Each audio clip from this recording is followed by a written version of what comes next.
Hoje é terça-feira, 12 de novembro de 2019, são 9 horas e 45 minutos, uma crônica bem curta. Hoje, a Folha, no caderno 2, noticia o lançamento de livro de Milton Atum,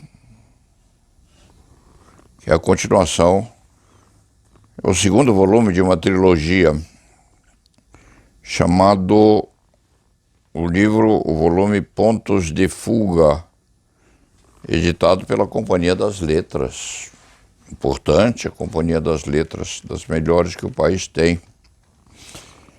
Em Pontos de Fuga, o articulista, o escritor Milton Atum fala sobre a tortura e diz: uma pessoa pode suportar a dor física até o extremo, um extremo que se dilata até o fim de tudo, quando não se pensa em mais nada, nem mesmo na morte.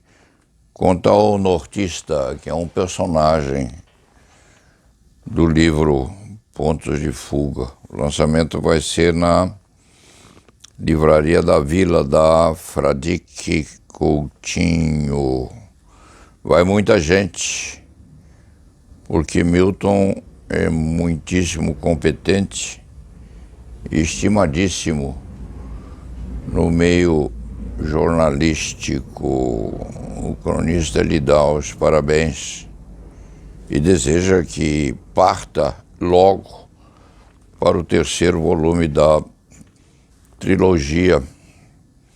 Este escriturário do direito penal já foi fissurado no tema tortura quando o imperialismo militar tomava conta do país. Aliás, terminou um livro de Ana Maria Babette, morta precocemente, Aspectos Jurídico-Penais da Tortura, uma edição só, perdida no passado.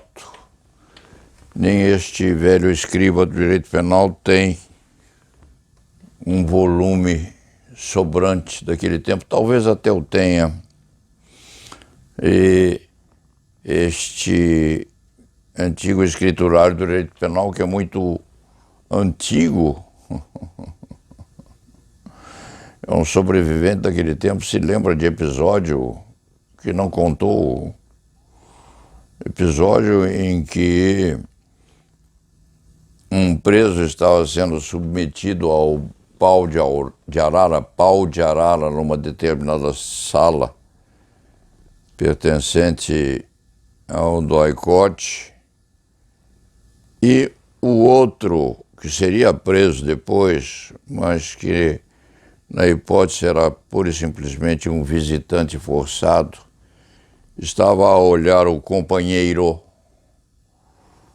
por uma fresta ou por um espelho frio, espelho que só tinha uma opacidade, o outro lado era transparente, por onde o espectador olhava o companheiro que estava sendo torturado. E o torturado gritava do outro lado, não era ouvido, mas os seus gemidos eram percebidos visualmente. Estava todo molhado de suor, nu, desnudado, sim, parecia um porco, era gordinho, amarrado entre as duas cadeiras que faziam o pau de arara, e pressionado por aquela visão horrível, o visitante, que seria preso logo mais, segundo pensava, contou tudo o que era preciso contar sobre os companheiros, sobre os segmentos dos resistentes à ditadura, enfim, fez um relato pleno. E não sabia ele, porque participava psicologicamente da tortura que era praticada contra o outro.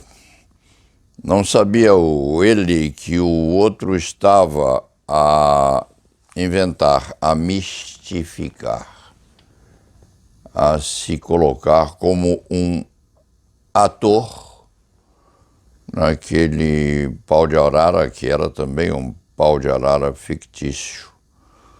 Terminada a confissão daquele que estava do outro lado do espelho, os torturadores místicos ou torturadores de fangaria desamarraram o rapaz, ele vestiu as roupas e foi embora para casa. Ele já era um delator antepassado daqueles que aparecem por aí, as mancheias, nas notas e noticiários dos nossos jornais.